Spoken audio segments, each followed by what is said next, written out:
When the discussion of the best written character of the Red Dead series comes up, many characters enter the discussion, such as Arthur Morgan, John Marston, or even Micah Bell.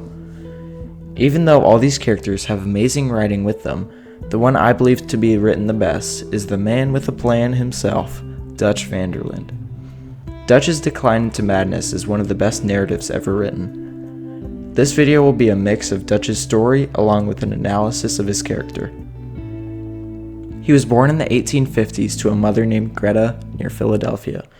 His father was killed fighting for the Union in the Civil War, and due to this, Dutch formed a prejudice against Southerners. We see this in Chapter 3 when Dutch begins talking about his father in Clemens Point.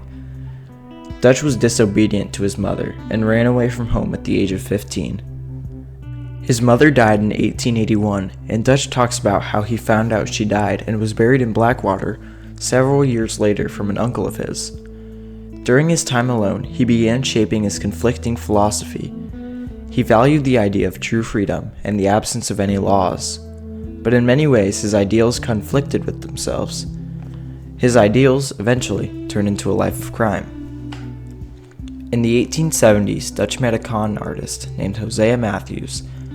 They both tried to rob the other. The two laughed about this, and they decided to partner up, becoming the founding fathers of the Van Der Linde gang. In 1877, Dutch met a 14-year-old street orphan named Arthur Morgan. Hosea and Dutch decided to take young Arthur under their wing. In 1885, Dutch and the rest of his crew were in Illinois, where he found out a young 12-year-old boy named John Marston was being hung because he was stealing food. Dutch saved the young boy and took him under his wing as well. John and Arthur were later considered his favorite sons. In 1887, the gang participated in their first bank robbery, including Hosea, Dutch, and Arthur. They made off with $5,000 in gold. After the robbery, they handed out most of the money to orphanages, thinking of themselves as Robin Hood types of people. Dutch eventually met a man named Como O'Driscoll, who was the leader of his own gang. They had a partnership for a while. Dutch disliked how Combe treated his men as disposable, while Combe mocked Dutch's philosophy. Dutch eventually broke their truce and killed Combe's brother. Combe ended up killing Dutch's lover, Annabelle. This event caused Dutch and Combe to be sworn enemies and rival gangs. Almost every single gang member was saved by Dutch in some way and brought into the gang. Micah Bell, a man Dutch met at a bar in a town named Crenshaw Hills, saved his life in a bar fight. Dutch welcomed him into the gang, and Dutch took a liking towards him, but most of the gang didn't. The gang moved east until they camped outside a town named Blackwater. Micah convinced Dutch to do a robbery on the ferry. Arthur and Hosea had their own lead, but Dutch ignored that. They managed to take off with an immense $150,000, but the heist went wrong quickly. The Pinkertons showed up very quickly. During the chaos, Dutch shot an innocent young mother named Heidi McCourt in the head. This shows Dutch losing his ideals before the game even starts, as he tells Arthur to never kill someone in cold blood. With the Pinkertons closing in, the gang flee to the north in Amberino during a heavy blizzard. When the gang first arrives in Coulter, we see Dutch's care towards the gang and saying that they must stay strong, and that if he could take the places of those who died in Blackwater, he would do it, gladly. Him and Arthur ride out to try and find either Micah or John, both of which were sent scouting ahead. They find Micah up the road, who tells them about a homestead up ahead, which appears to be having a party. The three soon realize that all the residents are O'Driscolls. After they are dealt with, Dutch, Arthur, and Micah loot the house. Micah finds a woman hiding in the cellar. Micah harasses her, and Dutch runs in the cabin to try and comfort her, putting a blanket over her. They realize that the O'Driscolls killed her husband. They bring her back to camp, and we really see Dutch's compassionate side shine through here. During the homestead raid, they get information on a nearby O'Driscoll camp. Dutch and some of the gunmen raid the camp, and Dutch even shows some self-restraint on not immediately firing at Combe when he sees him, and sees that he must let him go for the time being. Some self-restraint that is not at all seen in Chapter 6. Dutch also plans a robbery on a Leviticus Cornwall train, on which he lets Arthur do what he wants with the remaining guards. And I can only assume, based on what we see in Chapter 6, I don't think he would have done the same later in the game. Once the snow clears out, the gang heads south to Horseshoe Overlook. When they arrive, Dutch says that the gang needs to get to work making money for the gang. Dutch expresses his distaste for Leopold Strauss's money-lending business and says that he thinks robbery is more dignified. Much later in Chapter 2, Arthur gets approached by 2 government agents right outside of their camp. Arthur goes to tell Dutch about this and tell him that they should move camps, but Dutch disagrees. He believes that they don't need to move yet, even though with a little more searching, the Pinkertons could easily raid the camp and kill everyone. Dutch shows a lot of pride in this moment. He believes that he is better and smarter than all the Pinkertons, and in turn puts all the gang at risk. Pride is the root of all sin, and we see Dutch holding much pride within himself. Dutch finally agrees to move camps after Leviticus Cornwall finds them in Valentine. Cornwall is the man who owned the train the gang robbed back in Chapter 1. They have to shoot their way out of Valentine, and Dutch agrees that they have too much smoke on their tail to stay in Horseshoe Overlook. He sends Arthur and Charles down to Dewberry Creek, a campsite Micah suggested. The spot turns out to be a bad spot for camp, due to it being too open. Arthur and Charles help a man escape his captors and get back to his family. And doing this, they find a good spot called Clemens Point. Dutch congratulates Arthur on finding this spot and likes how it feels down in the south. Dutch talks to Arthur about his father died fighting these people in the south, and we can see Dutch's frustration with these people. Hosea, Arthur, and Dutch go riding into the local town of Rhodes. They run into the local sheriff and a deputy transferring some criminals in a wagon, and in the back we see Josiah Trelawney, one of the members of the gang, who is in prison for running an illegal gold mining investment scam. The other criminals in the wagon escape when Dutch is talking to the sheriff. Arthur goes to hunt them down and bring them back to the law. Trelawney is let free after this, and Dutch, Arthur, and Jose can go fishing after this. They have a good conversation about the past. They tell stories of Arthur's dog, Trelawney, and Arthur when he was much younger. We see the three's relationship during this, and how close they are, and how much history they all have.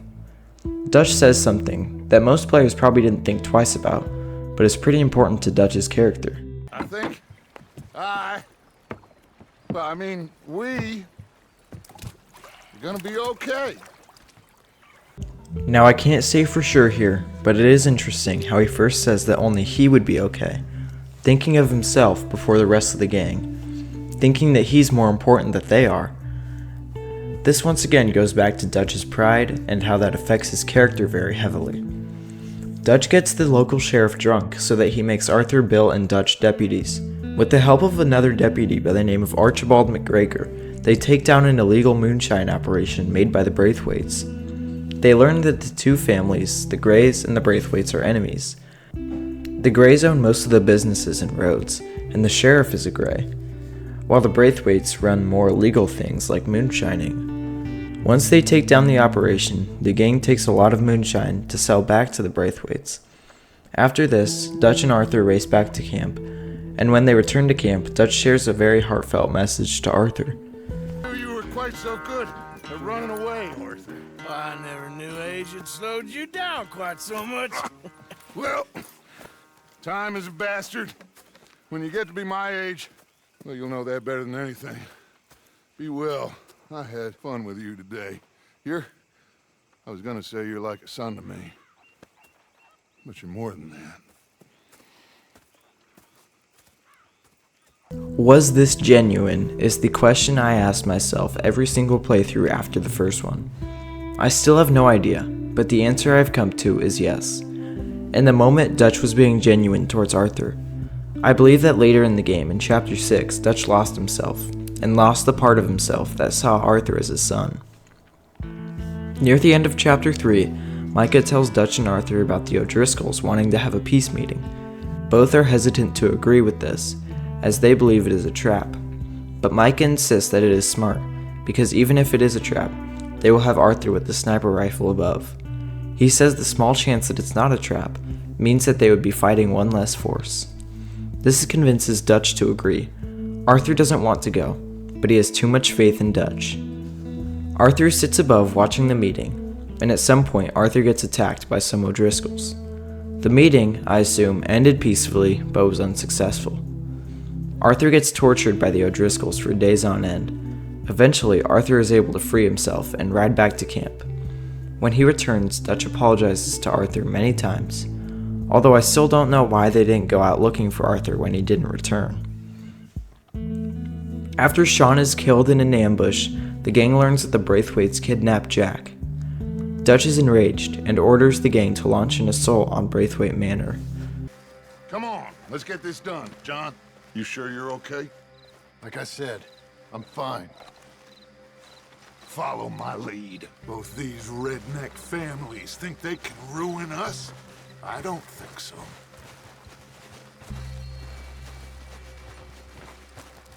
There they are. Who steals a goddamn boy? I'm gonna let it fly at those sons of bitches! Don, I need you to stay calm.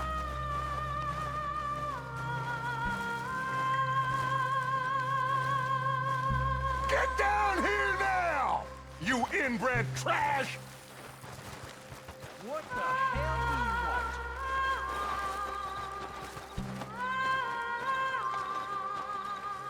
you want? Easy, John.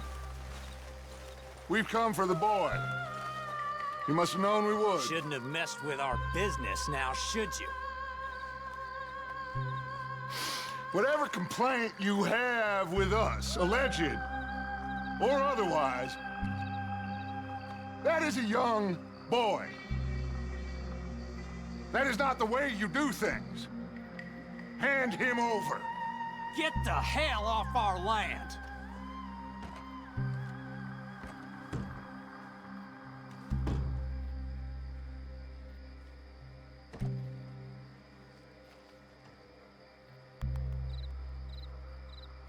If you ain't gonna be civilized about this...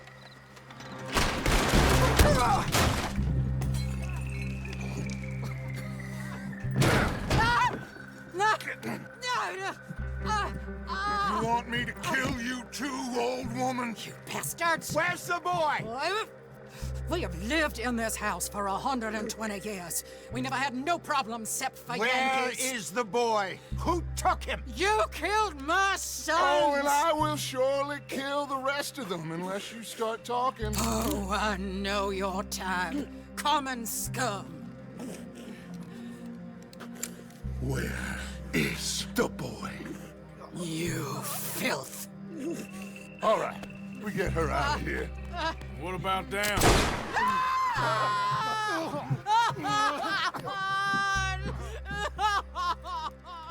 I never liked you. Why'd you take the boy, Mrs. Braithwaite? You stole my Boys are off liquor. limits. You stole my horses. Ain't no rules in war, mister. Matthews. Yes, that's it. Where's the boy? My sons gave him to Angelo Bronte. So my guess is Saint-Denis. Either there or on the boat to Italy. Let's go! Arthur, come on. What we doing with her? Leave her. I told you she was crazy.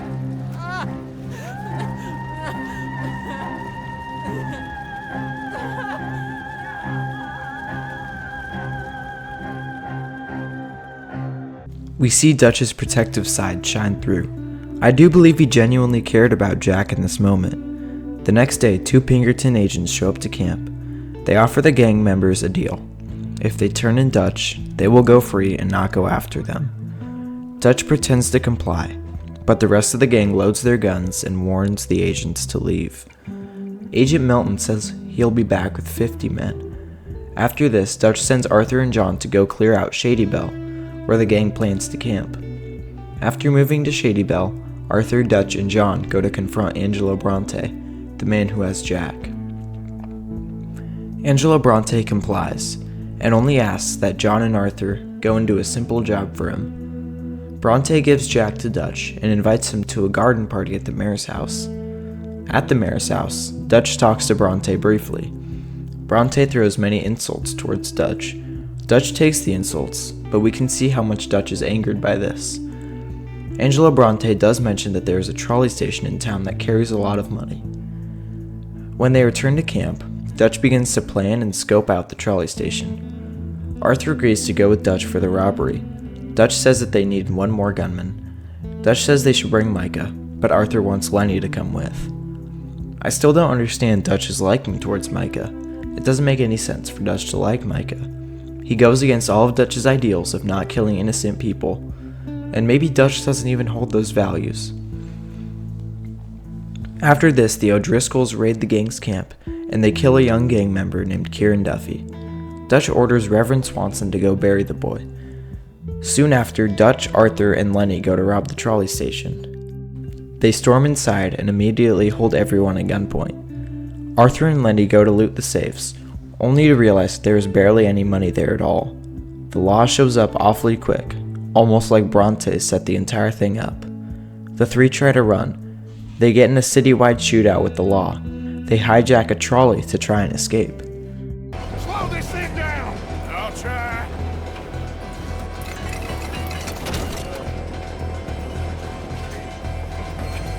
The thing's broke. Hold on!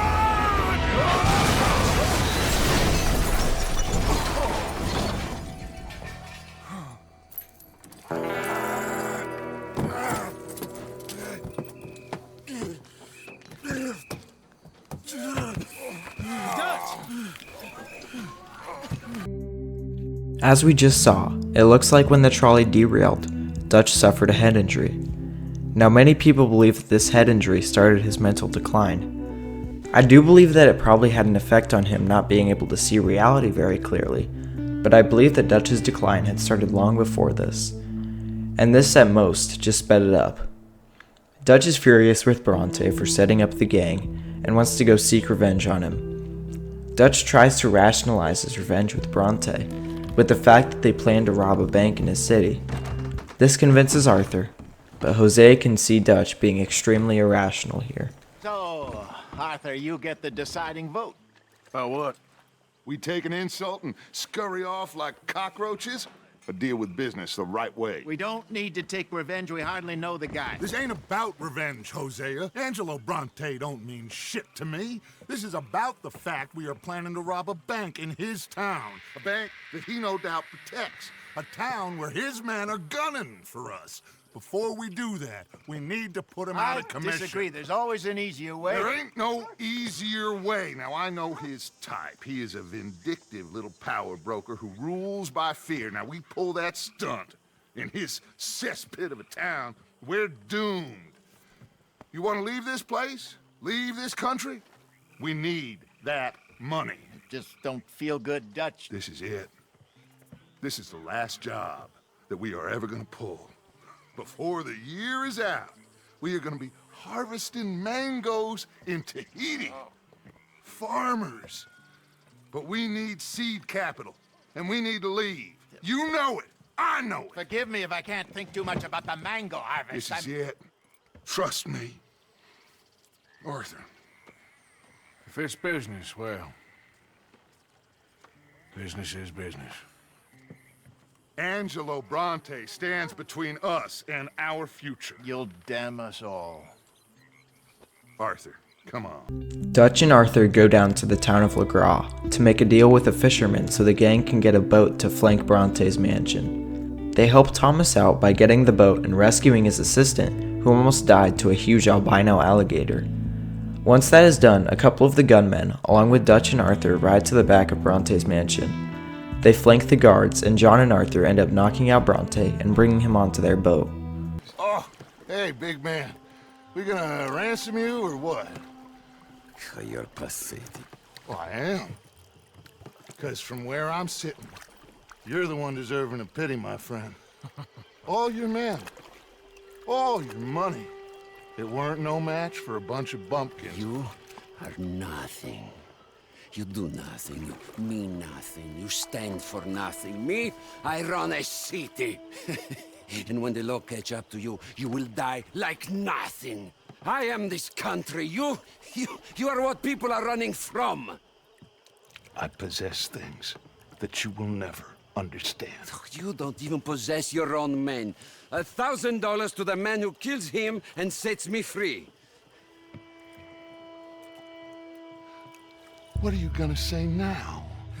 They are even bigger fools than you. No doubt. The law will find you. Already, the dogs are on the way. Oh, yeah. Oh, you're right. You are so right. They are good at smelling filth, huh? So filth has got to be disposed of. Your friends, the Pinkertons, gonna come and rescue you, you repulsive little maggot.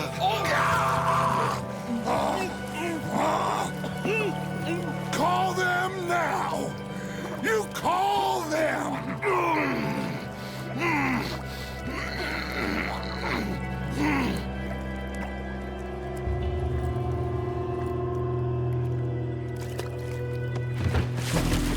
Jesus. Part of your philosophy books cover feeding a fella to a goddamn alligator, Dutch. Part that covers weakness. That part. I don't know. Well, I do. It ain't nice. I know it. But it is us or him. I figure it might as well be him. Dutch was acting out of pure rage here. But not just rage. He was acting on Dutch's biggest problem, his pride. Dutch was insulted by Bronte so many times, and Bronte believed he could get away with setting Dutch up. This hurt Dutch's ego and pride, and Dutch went to prove that he was better than Bronte. His actions were completely irrational and harsh, and John calls him out on this, and Dutch's answer doesn't really make all that much sense.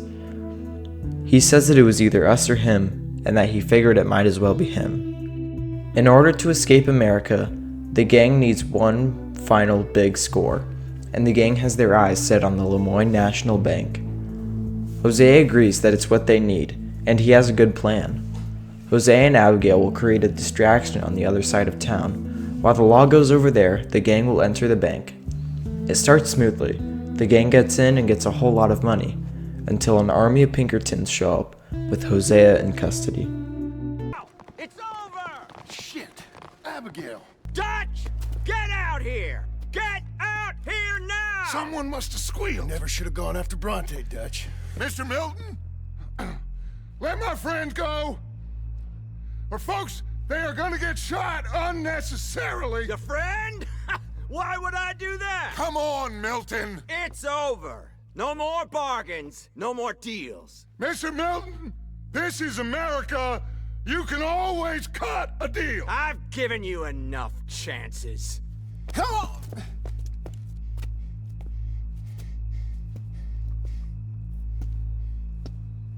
You'll damn us all. No! God damn it! There's your deal, Dutch. Hosea. Dutch's friend for life is dead, due to Dutch's carelessness and recklessness, just like Hosea said. The city goes into chaos, into the worst firefight we see in the game, with Bill Williamson saying that this one is even worse than Blackwater. Later, John is captured by Pinkertons and taken alive. John later says that Dutch had the opportunity to do something and help John escape, but he just stood there. Instead, he chooses to abandon John. The gang make their way to the rooftop, and Lenny is shot dead. The gang make their way to an abandoned building, where they hide until nightfall. During the night, the men escape on a boat headed for Cuba. Dutch talks to the captain and pays him not to say anything. One night, in a violent storm, the ship is sunken. The gang gets on a raft, but Arthur is left behind. They all land on the island of Guarma, including Arthur, who jumped ship. After Arthur regroups with the gang, they are put in chains by the local military. Along the way to jail, a man named Hercule rescues them, and they flee. Javier is shot in the leg, and the gang has to abandon him for now. Dutch and Arthur eventually meet up at a cave entrance, where Dutch pays an old woman to guide them through the cave towards Agua Dulce. The woman pulls out a knife on Dutch and tells him to pay more. Dutch grabs her by the throat and strangles her, in another action that Dutch preached against. This is the point where Dutch has lost his ideals or stopped pretending to live by them. Arthur is horrified by Dutch's actions and asks him why he would do it, to which Dutch says that she was going to betray them. The two go into Agua Dulce, where they are holding Javier. They hold the distraction and free Javier. After this, the gang go to Cinco Torres and hold off the Cuban Navy. Arthur uses a cannon to take down the warships. After this, Dutch and the gang break into the workers' cabin to rescue their ship captain. Dutch holds Levi Simon and Alberto Fusar at gunpoint. They end up killing Fusar, the owner of Gorma. The gang can finally return to America. Directly after Dutch returns, the gang is attacked by Pinkertons at their campsite in the Cay. Once they get rid of the Pinkertons, Abigail asks Dutch to go break John out of prison. Dutch says he will, but we can tell in his voice that he has no intention of breaking John out of prison. Dutch mentioned in Gorma that it's interesting that John was the only one taken alive, hinting at John being a rat.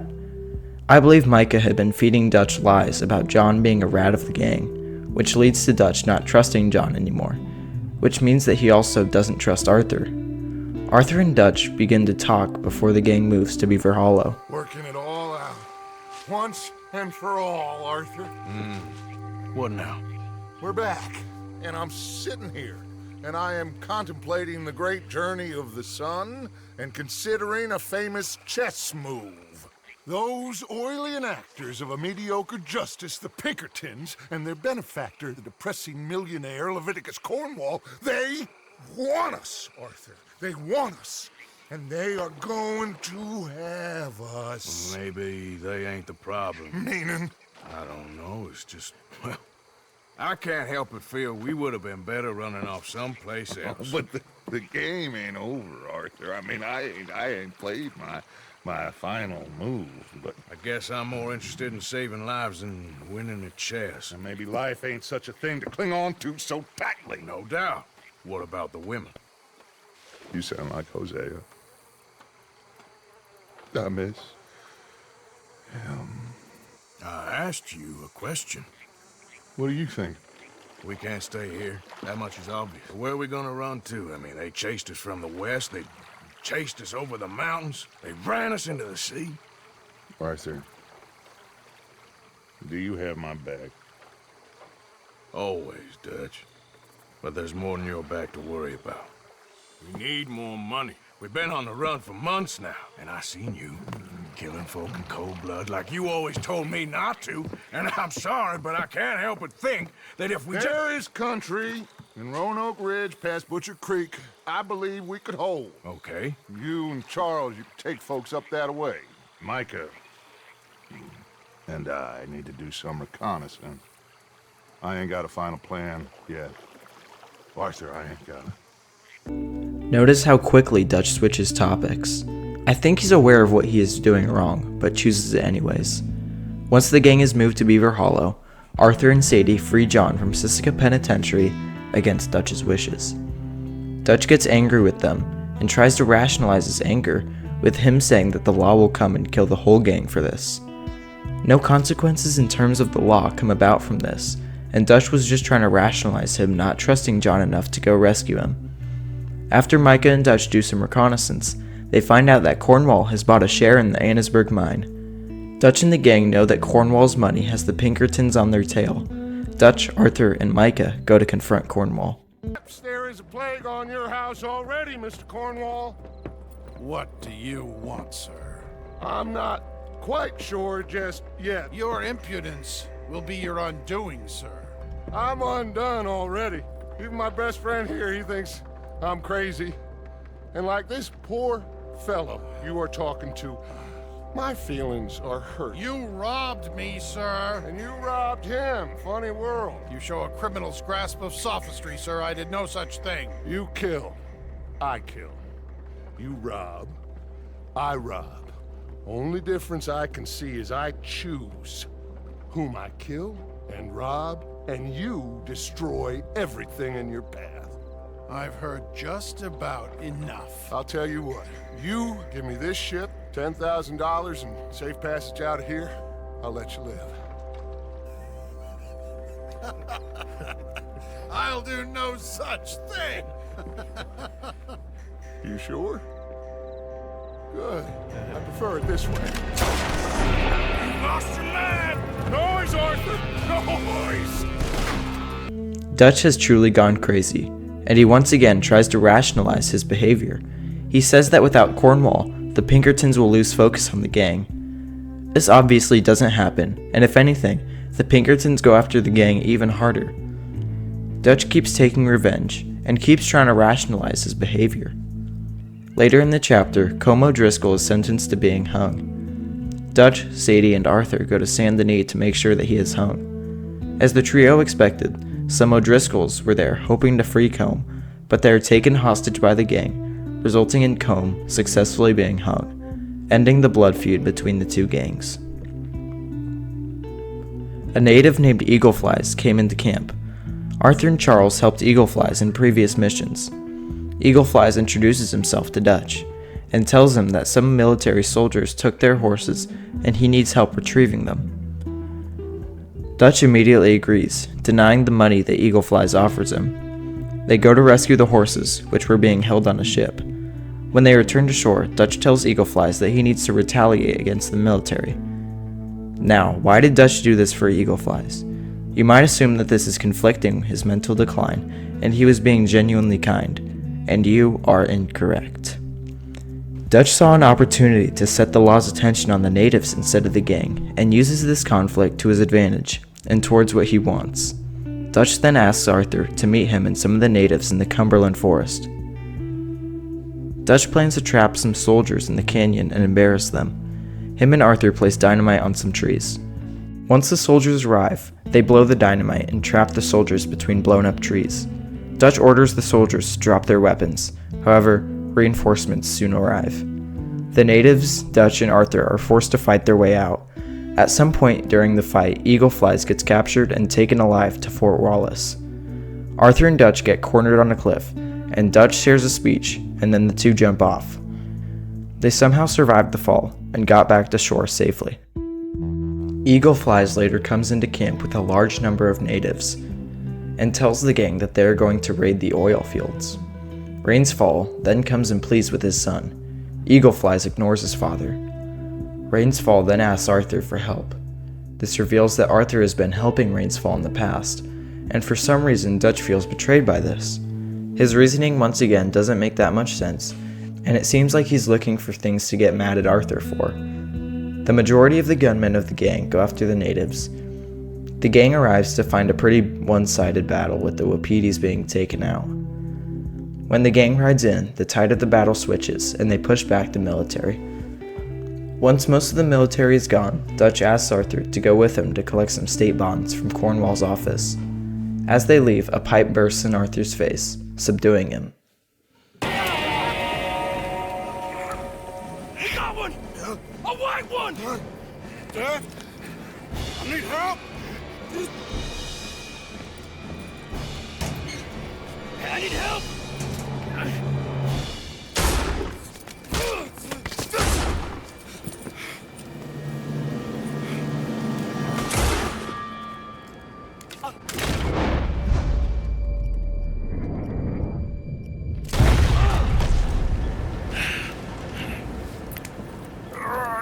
You silly fool!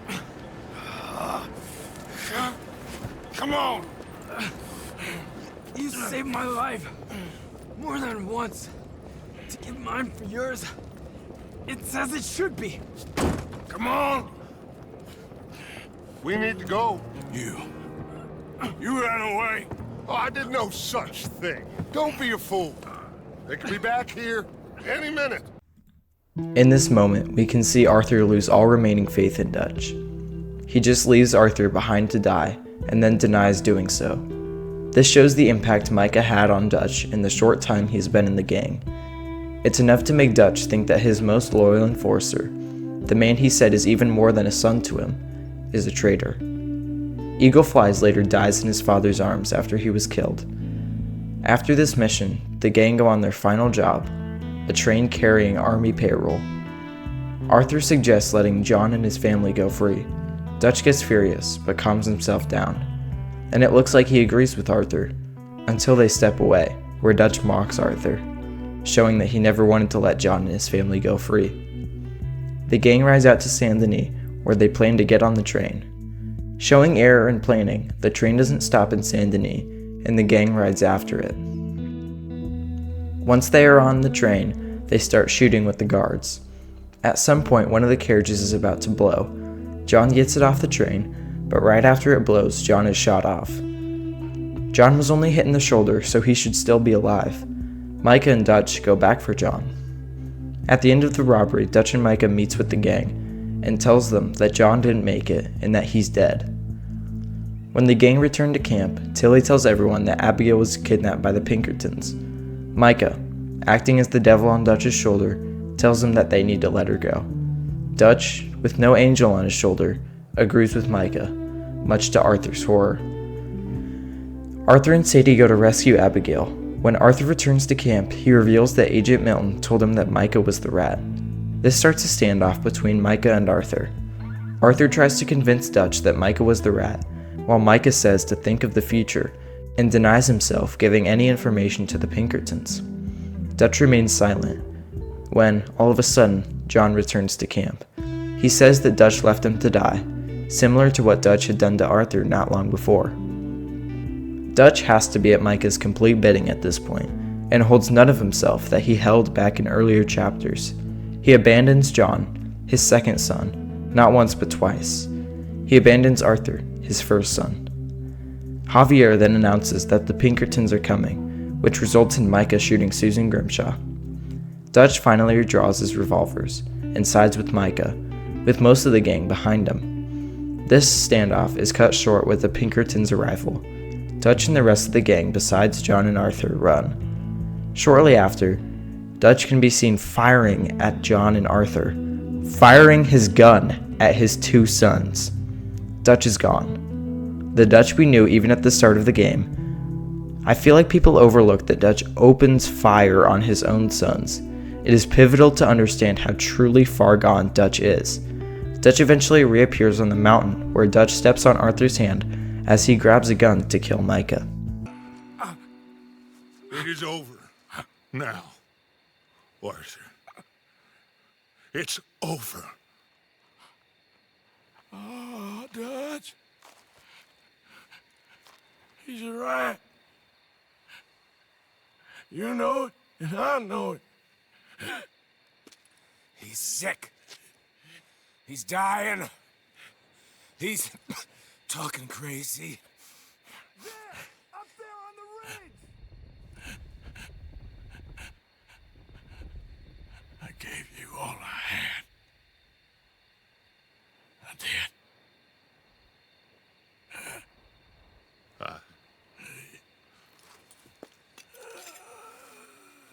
Come on. Dutch. Let's go, buddy. We made it. We won. Come on. John made it. He's the only one. The rest of us... No. But I tried. In the end, I did. Come on. Let's go. We can make it.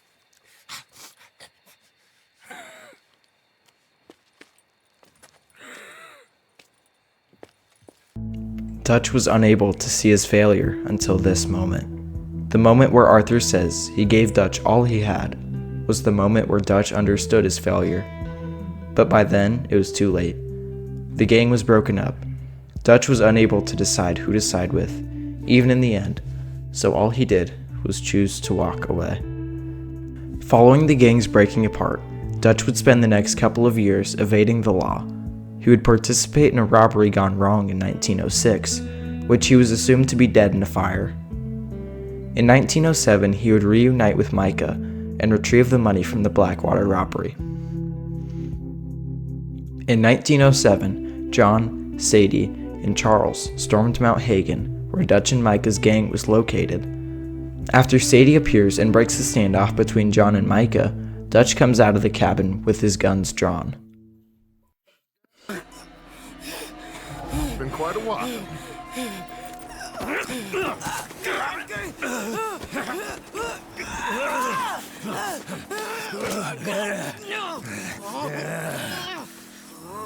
Now, John. Now. What were you saying? What are you doing here, Dutch? Same as you, I suppose. Dutch and I are teaming up once more. We got money. We got dreams. Join us, John. Join us. Let her go. Now, I can't do that, John. Dutch. Dutch, come on now. You shot at me, son. You started. You betrayed me. I could say the same as you. I was trying to do my best. You just cared for yourself. I think differently. Join us. Join us, John. Let her go! She ain't well. I don't want to kill you, John. Arthur saved my life. More than once. Arthur's been dead a long time. This is a new century. Dutch. Dutch. We all did our best for you. Ain't our fault. Things turned out the way they did. Dutch, killing me won't solve nothing. Put down your gun, Marston! Say something, Dutch. Say something! I ain't got too much to say no more.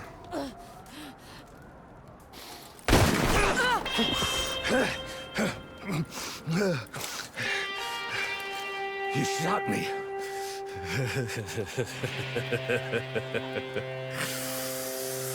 You shot me pretty good.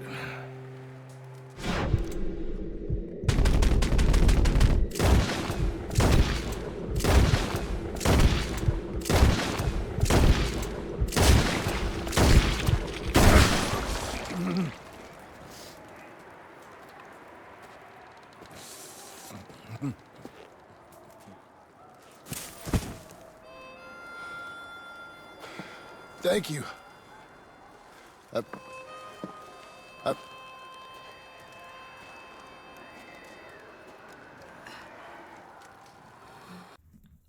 I think that Dutch killed Micah for Arthur. He knew that Arthur's final wish was for John to be safe, and would decide to shoot Micah, leaving John to deliver the final blow. Between 1907 and 1911, Dutch would form a new gang of angry Native Americans in West Elizabeth. He revealed himself alive in November of 1911 after being linked to 2 murders. This caught the attention of the Bureau of Investigation, who sends John to go deal with Dutch. In 1911, after John deals with Bill Williamson and Javier Escuela, he returns to Blackwater, where the Bureau tells him that he needs to track down Dutch as well. John goes to Dutch's camp with a Native American who disagrees with Dutch's style. Nastas gets injured on the way, leading John to go on his own. John kills a scout and takes his binoculars, and John observes Dutch shooting a defenseless police officer. John looks away, and when he looks back, he sees Dutch aiming at him. Dutch fires and hits the binoculars, but didn't kill John. We don't know if Dutch knew that the man with the binoculars was John. I don't think he knew though. Dutch eventually attempts to rob the Blackwater Bank with his gang, and they get into an impasse. Oh, it's nice to see you, John. Hello, Dutch. How's Abigail? Well, I hope. Ain't seen her for a while. 'Cause you've been chasing me? Let the woman go, Dutch. Of course. Of course. How's your little boy? He ain't so little now. No, he must be what? 15? 16? Doesn't time fly? Don't adjust. It's over, man. Of course. Of course. I surrendered, John. You're the master now. I've been my master since you left me to die. We all make mistakes, John. I never claimed to be a saint, But equally, I never took you for an errand boy. Just trying to help my family, Dutch. By making compromises we all have to. Now let her go. It's over. You want the girl, John? You always were the romantic sort. You know, gentlemen, this man here, oh, he married a whore. Used to ride with us. We all had her. Oh, but he married her. And you know that makes him a better man than us. He's a better man. Have the girl, John. Easy, Dutch. She's a parting gift from me. We can tell by the way he talks and the way he shoots that innocent woman that he hasn't gotten any mentally better, and if anything, he's worse. Dutch and his gang eventually hold up the hotel where John and a man named Professor McDougal are located. Dutch says he's gonna kill the both of them for sport. Dutch and the professor eventually escape though. After this, the military launches a full assault on Dutch's camp. They heavily weaken Dutch's gang out in tall trees, and then ride into the camp. John tells the men not to shoot Dutch, as he wants to do it himself. Dutch flees into the caves and up the mountain, until Dutch can't run any longer.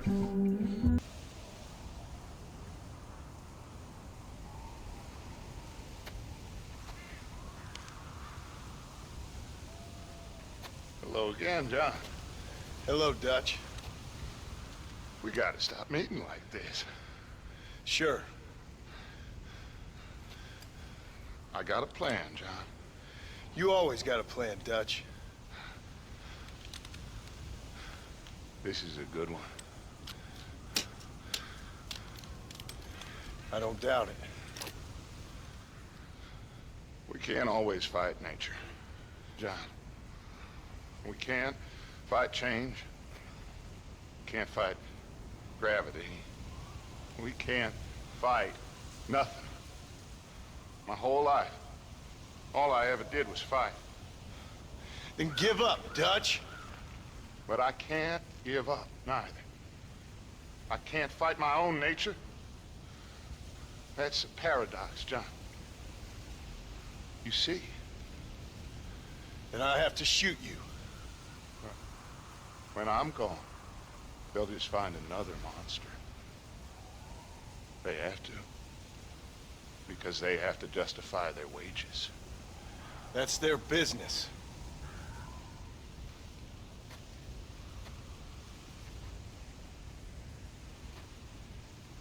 Our time has passed, John.